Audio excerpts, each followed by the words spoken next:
नमस्ते दोस्तों, आज की बड़ी खबर है कि दिग्गज कारोबारी आनंद महिंद्रा अब बैंकिंग सेक्टर में बड़ा दांव खेलने की तैयारी में हैं। उनके महिंद्रा एंड महिंद्रा ग्रुप ने प्राइवेट सेक्टर के आरबीएल बैंक में करीब 10% हिस्सेदारी खरीदने का फैसला किया है। महिंद्रा एंड महिंद्रा ग्रुप के चेयरमैन आनंद महिंद्रा ने यह घोषणा की है कि उनकी कंपनी आरबीएल बैंक में 10% हिस्सेदारी खरीदेगी। इस बैंक में महिंद्रा की पहले से ही 3.5% हिस्सेदारी है, जिसे उन्होंने सेकेंडरी मार्केट ट्रांजैक्शंस के जरिए खरीदा था। ऑटो सेक्टर की दिग्गज कंपनी महिंद्रा एंड महिंद्रा अब बैंकिंग सेक्टर में बड़ा दांव खेलने की तैयारी में है। ऑटो के अलावा कंपनी का बिजनेस टेक्नोलॉजी सर्विसेज और नॉन बैंक लैंडिंग में भी फैला है। लेकिन महिंद्रा ग्रुप अब फॉर्मल बैंकिंग सेक्टर में भी उतरने जा रहा है। ग्रुप ने बुधवार को कहा कि उसकी पहले से ही आरबीएल बैंक में 3.5% हिस्सेदारी है।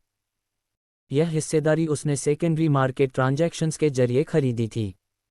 डील पूरी होने के बाद महिंद्रा एंड महिंद्रा की इन्वेस्टमेंट फंड मेपल के साथ आरबीएल बैंक में सबसे बड़ी हिस्सेदारी होगी। आरबीआई बड़ी कंपनियों के बैंक चलाने के पक्ष में नहीं रहा है।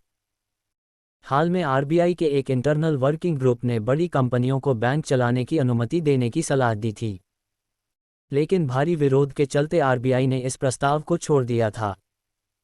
महिंद्रा ग्रुप के पास पहले से ही एक एनबीएफसी महिंद्रा फाइनेंशियल सर्विसेज है।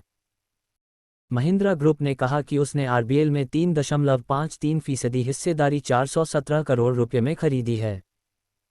पिछले एक महीने में बैंक के शेयरों में 44% तेजी आई है। 26 जून को इसकी कीमत 166 रुपये थी, जो बुधवार को 242 रुपये पहुंच गई। ग्रुप ने कहा कि वह आरबीएल में और निवेश कर सकता है, लेकिन यह कीमत रेगुलेटरी अप्रूवल्स और जरूरी प्रोसीजर्स पर निर्भर करेगा। हालांकि किसी भी हालत में यह हिस्सेदारी 9.9% से ज़्यादा नहीं होगी।